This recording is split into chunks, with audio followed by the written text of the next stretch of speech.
자리를 지켜주신 분들은 훨씬 더 이뻐 보이고 멋있게 보이고 또 고맙게 생각을 합니다.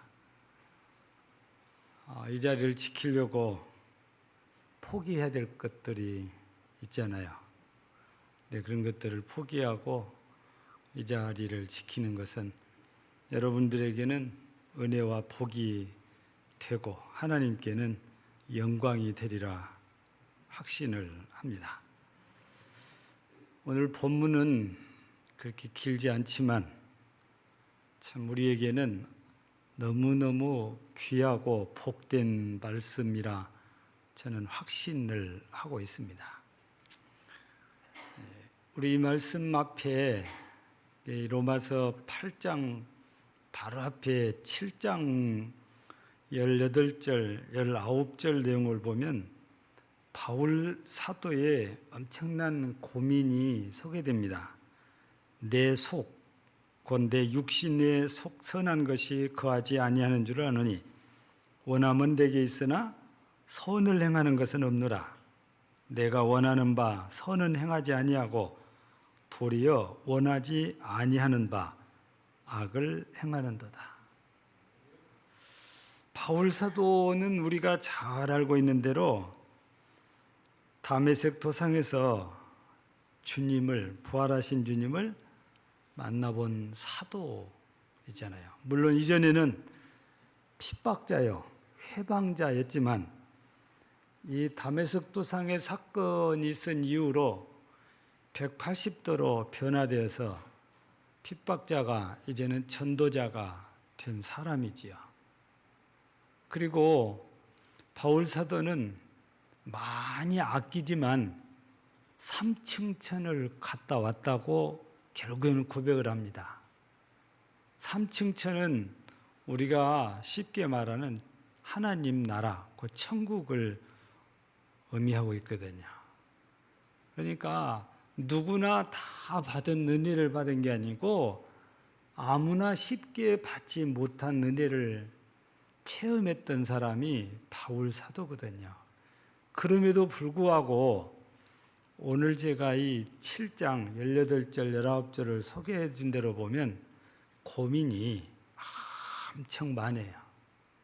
근데 이 고민은 바울 사도만의 고민이 아니고 우리 모두의 고민이기도 합니다. 정말 신앙생활을 제대로 하고픈 사람들, 이 사람들은 이런 고민이 없을 수가 없어요. 여러분, 바울이 사도잖아요. 자기가 서신서를 통해서 계속 강조한 대로 하나님 아버지의 뜻으로 말미암아 사도된 나 바울, 그렇게 강조를 한단 말이에요.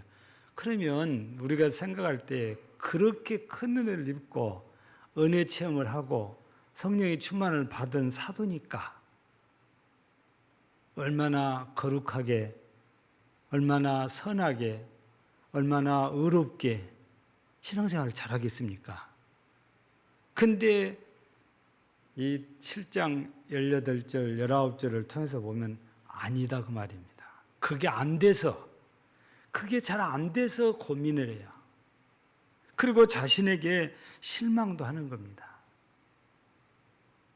은혜를 받았으니까, 예수님을 만나기까지 했으니까 은혜를 받은 사람답게 은혜로운 말만 하고 은혜로운 생각만 하고 선한 행위만 나타내야 되는데 의의를 행하고 살았는데 그렇지 않고 고백한다면 원하는 것은 선함인데 행하는 것은 악이다 그 말이에요.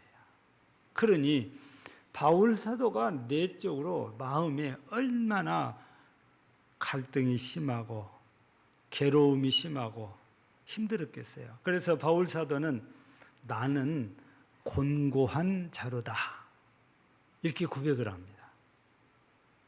그런데 이런 바울 사도의 그 고민을 우리가 살며시 이렇게 엿보면서 우리 자신들을 한번 생각해 보세요. 나는 이런 고민이 있는지 없는지. 없다면 엄청난 진리를 깨달은 분이고 있다면 신앙생활을 제대로 해보고 싶은 열정이 대단한 분이라고 말씀을 들을 수 있어요. 물론 이런 고민이 없는 분들 가운데는 신앙생활을 그냥 되는 대로 하는 분들입니다. 그러나 제대로 하려고 한 사람들은 고민이 안 될 수가 없어요. 그래도 내가 교회 안에서 목사고 장로고 집사인데 권사인데 내 모습을 보면은 전혀 아니거든요. 그래서 고민이 없겠어요. 그래서 바울도 혼자 괴로워합니다. 공고해합니다. 실망도 합니다. 갈등도 합니다. 내 수준이 이거밖에 안 될까 하면서 혼자 괴로워하거든요. 이런 바울이 오늘 본문 말씀을 필두로 해서 8장에 들어와서 보니까 완전히 달라진 그런 모습을 보이잖아요. 왜 이렇게 바울 사도가 달라졌을까요? 진리를 깨닫기 때문에, 복음을 깨달았기 때문인 거지요. 오늘 이 시간에는 바울 사도가 깨닫고 우리에게 전해주는 이 말씀을 우리가 통해서 우리도 바울 사도처럼 이 진리를 다시 한번 확인하고 깨달으면서 바울 사도가 마음의 평안과 기쁨과 즐거움을 누리는 것처럼 저와 여러분도 꼭 그렇게 되기를 주의 이름으로 축복합니다. 첫 번째는 뭐냐면 1절을 우리 이렇게 보면은 뭐라고 기록이 되어 있습니까? 그러므로 이제 그리스도 예수 안에 있는 자에게는 결코 정죄함이 없나니 그랬습니다. 여러분, 지금까지 바울 사도가 의를 행하고 사는 게 아니고 불의, 악을 행하고 살다 보니까 늘 죄 속에서 빠져나오지를 못하는 거예요. 내가 이 모양 이 꼴이라면 내가 어떻게 하나님 나라를 갈 수 있을까? 고민이 될 수밖에 없거든요. 그런데 이 말씀, 예수 안에, 그리스도 예수 안에 있는 자에게는 결코 정죄함이 없다. 바울 사도는 계속 죄책감 때문에 힘들었는데 이 말씀을 통해서 이제는 그런 고민할 필요가 없게 됐다고 말이죠. 예수 안에 있으면 정죄함이 없으니까. 이 정죄라는 것은 너는 죄인이니까 이러이러한 형벌을 받아야 된다 했는데 성경에서 죄 지은 사람은 그 형벌이 뭡니까? 사망이잖아요. 우리가 잘 알고 있는 대로 로마서 6장 23절을 보면 죄의 삭은 사망이라고 그래요. 로마서 5장 12절에도 역시 마찬가지입니다. 죄인의 끝은 죽음이라고 그래요. 그게 정죄입니다. 그런데 정죄함이 없다 그런 것은 너는 죄인이 아니다. 우리 순천에도 순천지원이라는 법원이 있잖아요. 지방법원인데 여기에도 특별한 일이 없은 한 재판이 날마다 있습니다. 그런데 누군가는 고발을 하게 되고 누군가는 고발을 당해서 법정 싸움을 이렇게 해야 되는데 여기에서 누가 옳고 그름을 판사가 법에 근거해서 판결을 내려주잖아요. 마지막 판결을 우리가 선고한다고 그래. 이 선고할 때에 어떻게 선고하냐에 따라서 달라지지요. 그냥 어떤 사건은 검찰에서 혐의 없음 이렇게 끝나버립니다. 죄가 없다 그 말이거든요. 또 어떤 사건은 법원에 이렇게 고발에 들어가서 재판을 걸었는데 그냥 각하를 시켜요. 그럼 무슨 말이냐면 이거는 재판할 거리가 안 된다. 그러니까 문제가 없다고 말이에요. 가끔 가다 이렇게 들으면은 기각을 했다. 이것도 역시 죄가 성립이 안 되니까 그래요. 각하하는 것도 마찬가지예요. 검찰에서는 그냥 무혐의하고 이렇게 결정을 해서 통보를 해버립니다.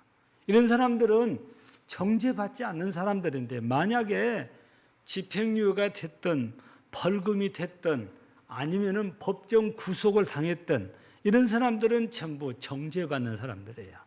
그런데 성경에서 말씀하신 정죄는 죽음입니다. 무서운 거지요.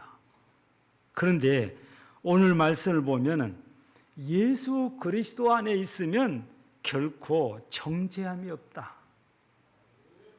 예수 안에서는 누구도 정죄받지 않는다는 것입니다. 근데 얼마나 기쁜 소식입니까? 반가운 소식입니까? 감사한 소식입니까? 이걸 깨닫지 못했을 때에 바울 사도는 오라 나는 곤고한 사람이로다. 이 사망의 몸에서 누가 나를 건져내랴. 이렇게 고민했어요.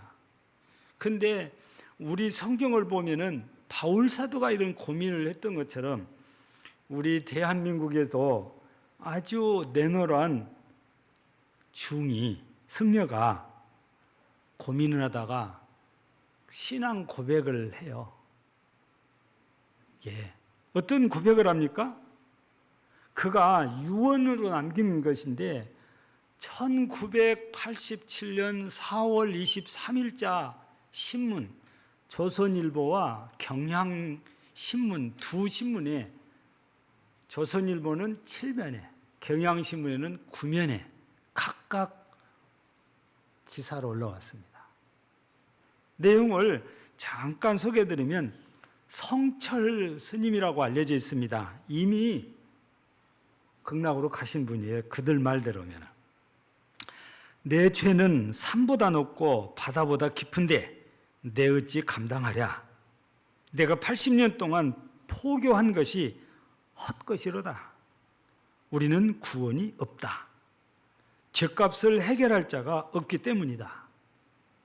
이 말을 혼자서 글로 유언장에 쓴 게 아니고 자기 밑에 있는 제자와 같은 모든 승려들을 다 불러다 놓고, 그것도 새벽 4시에 불러다 놓고 이 말을 했다는 겁니다. 이게 유언이에요. 그리고 자기가 잘못한 걸 하나를 딱 꼬집어서 이렇게 이야기를 하는데, 그게 뭐냐면 딸 얘기예요. 여러분, 우리가 이렇게 이해하고 있는 것은 승려들은 결혼 안 하고 가정이 없고 그렇게 생각하잖아요. 근데 딸 얘기가 나와요. 딸 피라라고. 이름이 피라. 그래서 뭐라고 고백했냐면 딸 피라와 54년을 단절하고 살았는데 죽을 임종시에 찾게 됐다. 피라야, 내가 잘못했다. 내 인생을 잘못 선택했다. 나는 지옥에 간다. 아마 이걸 보면은 결혼을 해서 딸을 낳았는지 아니면은 실수를 해서 딸을 낳았는지 딸이 하나 있는데 자기는 승려가 된 거지요. 그리고는 인연을 끊고 54년을 이렇게 살다가 죽을 때가 돼서야 딸을 부르게 되고 딸이 왔나 봐요. 딸한테 고백하는 거예요. 유언으로 내가 인생을 잘못 살았다. 나는 지옥으로 간다. 아마 불가의 사람들이 말 들으면 펄펄 뛰고 난리를 할 거예요. 근데 이거는 제가 지어낸 얘기 아니고 제가 소개했잖아요. 1987년 4월 23일 경향신문과 조선일보에 각각 실린 얘기라고. 여러분도 인터넷 검색하면 다 볼 수 있습니다. 저만 볼 수 있는 게 아니에요. 이걸 보면서 야, 불가에서는 정말 큰 사람이라고 알려져 있는데 이분이 죽음 직전에 이런 고백을 하고 유언을 남겼다는 것은 놀라운 일입니다. 이분이요, 이 말 하기 이전에는 또 무슨 말을 하냐면은 같은 해입니다. 석탄일에 법어에서 하는 말입니다. 사단이여, 어서 오십시오. 나는 당신을 존경하며 경배합니다. 당신은 본래 부처님입니다. 사탄을 그렇게 얘기했습니다. 그러니까 죽기 전에는 사단을 경배한다고 고백을 했잖아요. 근데 죽음이 임박하면서 깨달은 거예요. 아, 내가 지금까지 헛살았구나. 잘못 살았구나. 그들 말 놓으면은 업보를 해결할 길이 없어요. 성경대로 말하면 죄를 해결할 길이 없다. 누구도 대신해 주지 않으니까. 그런데 우리가 믿고 있는 예수님은 우리의 모든 죄들을 담당하시고 십자가에서 피 흘려 죽으셨잖아요. 그 보혈의 능력이 우리의 죄를 말끔하게 씻어주세요. 우리들이 조용조용 부르는 찬송가 268장 여러분 한번 가사 노랫말을 떠올려보세요. 죄에서 자유를 얻게 하면 보혈의 능력, 주의 보혈 능력이 있도다 그래요. 근데 이 268장 가사를 보면 매 절마다 보혈의 능력이라는 단어가 또 나오고 또 나오고 또 계속 나옵니다. 1절에만 나온 게 아니에요. 히브리서 10장에서는 예수님의 그 십자가의 보혈을 뭐라고 이러냐면 영원한 속죄라고 표현을 합니다. 이 보혈의 능력은 영원하다고 말입니다. 바로 예수 안에 있다는 것은 우리가 십자가에서 죽으신 예수 그리스도가 흘리신 그 보혈로 내 죄가 사해졌다고 믿고 회개하는 것을 말하거든요. 그래서 예수 안에 있는 사람은 이 보혈로 모든 죄를 씻어 깨끗하게 해주시니까 하나님 앞에 심판을 받아도 죄가 안 보이니까 너는 의롭도다 라고 선언을 해주시는 거예요. 그래 우리가 결코 정죄함이 우리에게는 없는데 이런 것들을 행위로는 해결할 수가 없다고 말이죠. 사람들은 그래요. 행위로 해보려고 애쓰는데 그러지 않아요. 그럴 수가 없어요. 가끔가다 사람들 가운데는 나는 법 없이도 살아 이렇게 얘기하는 분 있잖아요. 근데 그분이 그만큼 선하고 착하고 너그러운 사람입니다. 그렇다고 해서 이 사람이 법을 몽땅 다 지키고 사냐? 그렇진 않아요. 겉으로는 지킨 것 같아도 속내까지 그러지 못하다고 말이죠. 우리 예수님 말씀드린다면 살인하지 말라는 것이 우리가 생각할 때는 어떤 물리적인 그런 행동을 취하거나 아니면은 다른 방법으로 다른 사람의 목숨을 끊었을 때 우리는 살인이라고 그러잖아요. 그런데 예수님은 마음에 미워만 해도 이미 내 마음에서 그 사람을 죽였으니까 그것도 살인이다 그래요. 요즘은 언어 폭력이 있는 것처럼 언어로 살인을 해요. 수많은 댓글들 이거 견디지 못해서 자살한 연예인들 있잖아요. 살인 아닌가요? 누군가를 죽게 만들었으니까. 겉으로 행동으로 안 했다고 해서 법 다 지킨 게 아니고 마음속에서 우리는 수없이 죄를 지어요. 여러분 법을 판단할 때는 이미 이 선을 안 넘어갔어도 나 이거 넘어가서 어떻게 하겠다 마음이 먹었으면 이 사람은 이미 범법자로 여기는 게 현법이에요. 그래서 제가 안 좋은 거 가르쳐 드리지만 경찰 조서받을 때 마음에 생각한 것은 절대 얘기를 하면 안 됩니다. 그것이 전부 다 현행법으로 전부 다 따라 들어가요. 저는 그걸 공부를 해서 하는 게 아니고 우리 앞에 조동호 장로님 계시지만 조동호 장로님이 역전 파출소에 계실 때 현재 계실 때 이웃교회 집사님이 교통사고가 났어요. 근데 그때가 막 예배 끝나고 6시 반쯤 이렇게 돼가지고 기도 중인데 누가 쫓아왔어요.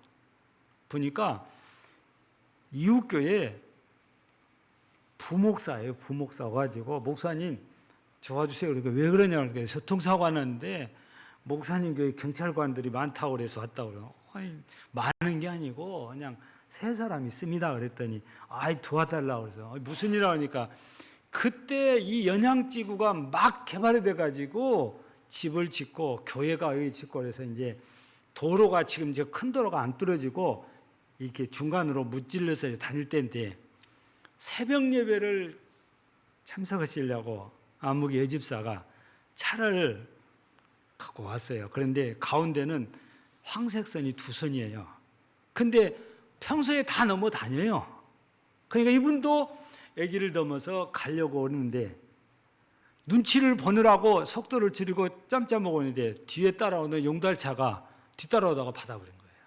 그러니까 그냥 보면 영락없이 용달차가 다 잘못했다고 그랬잖아요. 그러니까 본인도 그렇게 생각하고 당당하게 경찰서 파출소 역전해서 갔어요.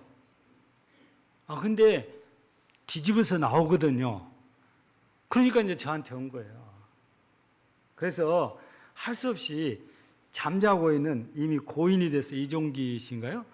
이분을 깨워가지고 파출소로 갔어요. 조서를 보니까 그 얘기가 써져 있는 거예요. 왜 거기서 머무니까 넘어가려고요? 너 중앙선 넘어서 가려고 그랬다는 거예요. 그러니까 조서에 그러면 당신은 이미 중앙선 침범 하나 걸리고 그 다음에 다른 차 진로 방해했다고 2가지 딱 걸리는 거예요. 아무것도 모르는 사람들은 뒷차가 받았으니까 다 물러줘야 되는데 아니에요. 거꾸로 됐어 그래가지고요. 그래서 여러분들 경찰 조서 받을 때는 절대 마음에 있는 얘기 하시면 안 돼요. 이렇게 뒤집어지는 거예요. 그러니까 우리가 마음에 어떤 생각을 하냐에 따라서 우리 달라지거든요. 그러니까 우리가 나는 죄가 없다. 그렇게 아무도 큰 소리 못 쳐요. 여러분 불신자 가운데도요. 죄를 알고 있는 사람이 있는가 하면 죄가 죄된 걸 모르는 사람이 있어요. 죄를 알고 있는 사람들은 윤리나 도덕적으로 그리고 준법 정신이 강한 사람들인데요. 이 사람들이 고민이 뭐냐? 지키려고 했는데도 다 안 된다는 거예요. 그래서 속세를 떠나서 수도원으로 가거나 아니면 절간에 가서 수양을 하거나 이런 일이 생기거든요. 행위로는 절대 우리가 의롭다함을 못 받아요. 행위로는요 절대 우리가 영생 못 얻어요. 행위로는요 절대 우리가 구원을 못 받습니다. 그래서 갈라디아서 2장 16절에 보면 사람이 의롭게 되는 것은 율법의 행위로 말미암음이 아니요 오직 예수 그리스도를 믿음으로 말미암은 줄을 알므로 우리도 그리스도 예수를 믿나니 이는 우리가 율법의 행위로서가 아니고 그리스도를 믿음으로써 의롭다함을 얻으려 함이라. 율법의 행위로서는 의롭다함을 얻을 육체가 없느니라. 이렇게 말씀하신 거잖아요. 여러분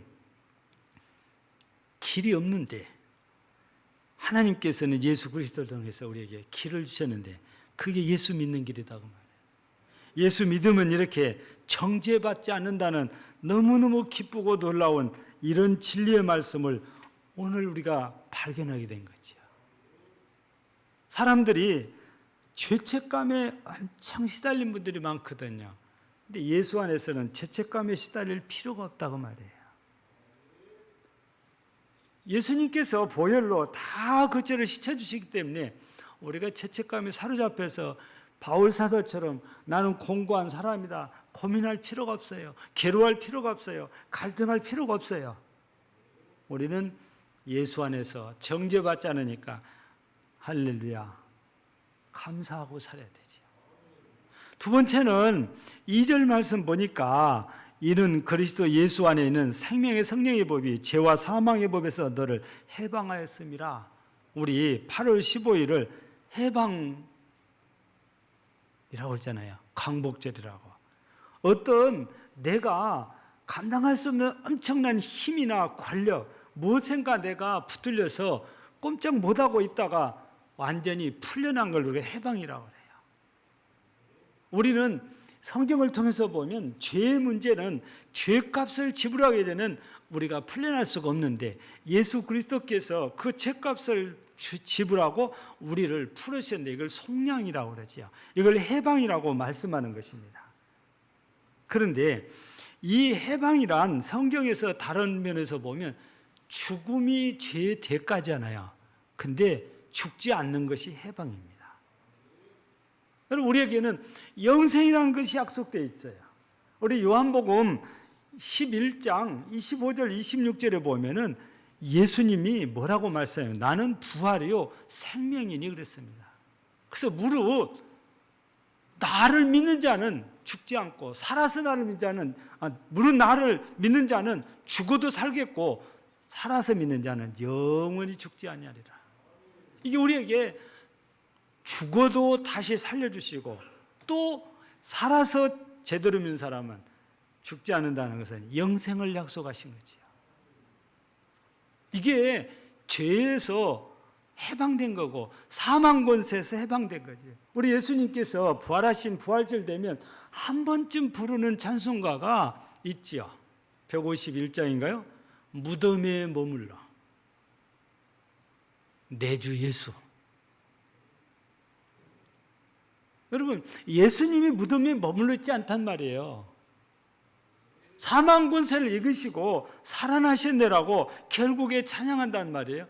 그렇게 해서 예수님이 사망 권세를 물리치고 승리하신 후에 우리에게도 이렇게 사망 권세에서 풀어주셨지요.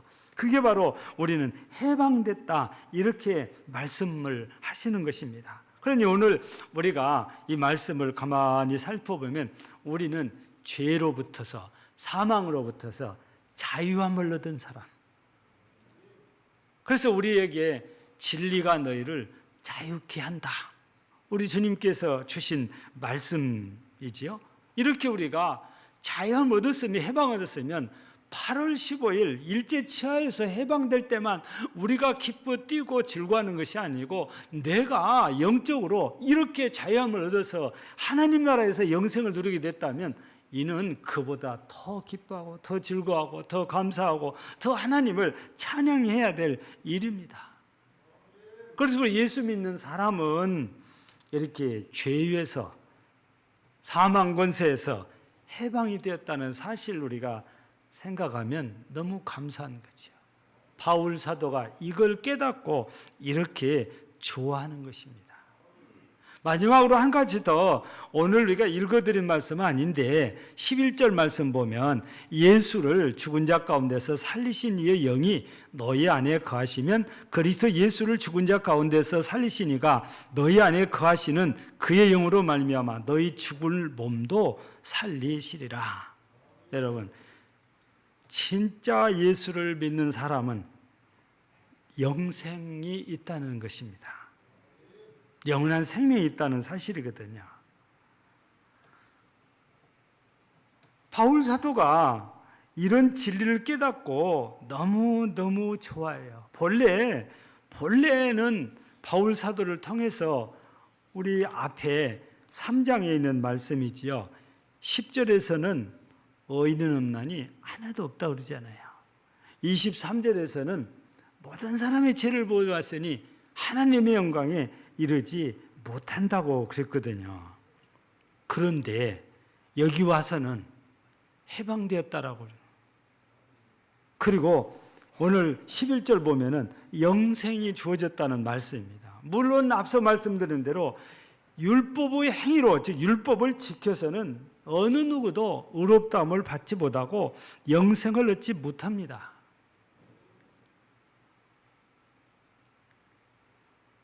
로마서 3장 20절에 보면은 율법의 행위로 그 앞에 의롭다함을 얻을 육체가 없나니 율법으로는 죄를 깨달음이라. 율법은 우리 죄를 깨닫게 할 뿐이지 우리를 의롭게 하거나 영생을 얻게 해주지는 못한다 그 말입니다. 이거는 하나님께서 아브라함을 통해서 보면 그래요. 아브라함이 하나님을 믿음에 그것이 그에게 의로 여겨진 바 되었느니라. 믿음으로 의롭다함을 받았다는 것이죠. 믿음으로 영생을 얻게 된 것을 말씀함인데 에베소서 2장 8절 9절을 통해서 보면 이것이 하나님이 주신 은혜고 이것이 하나님이 주신 선물이다. 이렇게 말씀하십니다. 또 요한복음 6장 47절에서는 믿는 자는 영생을 얻었다. 이렇게 말씀을 하십니다. 여러분, 예수 그리스도를 믿는 사람은 이렇게 영생이 약속되어져 있습니다. 그런데 여기에서 우리가 자칫 오해를 하면 안 될 일이 나 이제 영생 얻었으니까 나 구원받았으니까 이제 아무렇게나 살아도 괜찮겠지 이런 생각입니다. 이게 구원파들의 생각이거든요. 여러분, 근데 성경을 보면 바울 사도가 죄가 더한 곳에 은혜가 넘쳤느니라 그래요. 그러면서 그때 뭐라고 그래요? 그러면 죄를 더욱 지어야 되냐? 그럴 수 없느니라 그래요. 여러분, 죄에서 우리가 사함을 받고 깨끗함을 입었으면 감사해서 다시는 더럽혀지지 않으려는 이런 말씀을 쫓아 살려는 그런 우리의 노력이 있어야 되지. 내가 죄를 지어도 그냥 보혈로 다시 채주니까 나 죄를 짓고 살아도 괜찮네, 이런 생각은 대단히 잘못된 그런 생각이다 그 말이지요. 미국에서 있었던 일이라고 그래요. 이혼을 하고 딸아이 하나를 데리고 사는 부인이 암이 걸려서 이제 죽음만 기다리고 있는 거예요. 근데 이 딸아이가 어느 날 교회를 찾아와 가지고, 목사님, 우리 엄마 한 번만 만나주세요, 지옥 가지 않게. 그래서 목사님이 아이를 데리고 집을 찾아가서 얘기를 이렇게 하는데, 말도 못하게 손짓하면서 가라고, 나 하나님 안 믿는다고, 나 지옥 가고 말겠다고. 그래서 목사님이 대화가 안 되는 거예요. 그런데 어쩌다 보니까 이분의 침대 머리맡에 딸아이의 사진이 딱 하나 있는 거예요. 그래서, 자매님, 딸아이가 나쁜 짓 하고 잘못된 길로 다니다가 돌아오면 너는 내 딸 아니다, 응? 너는 호적에서 파서 내버려야 된다, 그러면서 쫓아내겠습니까? 아니, 하나밖에 없는 딸을 뭐 잘못했다고 어떻게 그렇게 합니까? 그러니까 이 목사님 말씀이 맞습니다. 자매님은 하나님의 딸입니다. 자매님이 잘못 살았다고 해서 회개하고 돌아오는데 하나님이 자매님 내치지 않습니다. 지금 회개하고 예수 믿으면 자매님은 틀림없이 구원받고 천국에 갑니다. 그랬더니 아이 엄마가 눈물을 툭툭툭 흘리면서 잘못했다고, 죄송하다고, 내 삶이 너무 힘들어서 그래 했노라고. 자기 삶이 비참하니까. 그래서 딸아이 때문에 구원받은 이 엄마 얘기인데요. 여러분, 어떤 상황이 나를 힘들게 하긴 하지만 예수 그리스도를 믿고 영접하면 그것 때문에 하나님 앞에서는 우리는 정죄받지 않습니다. 죄와 사망에서 해방을 받습니다. 영생을 얻게 됩니다. 그게 우리들입니다. 그게 예수 믿는 사람들이에요. 오늘 이렇게 놀라운 은혜를 힘입은 여러분, 그런데 아직도 죄책감에 시달려서 안절부절 못하고 괴로워하고 사십니까? 그건 아직 예수의 은혜를 제대로 입지 못한 거예요. 오늘 이 말씀을 듣고, 내가 지금까지 잘못 믿었구나라는 걸 깨닫고, 이제부터는 예수 믿음은 어떻게 내가 변화되는지 제대로 아시고 정말 예수 안에서 평안을 누리시기를 바랍니다. 예수 안에서 기뻐하시고 즐거워하시기를 바랍니다. 내게 이런 은혜를 주신 하나님을 높이 찬양하면서 사는 진짜 예수 믿는 사람들이 되기를 주의 이름으로 축복합니다. 감사합니다.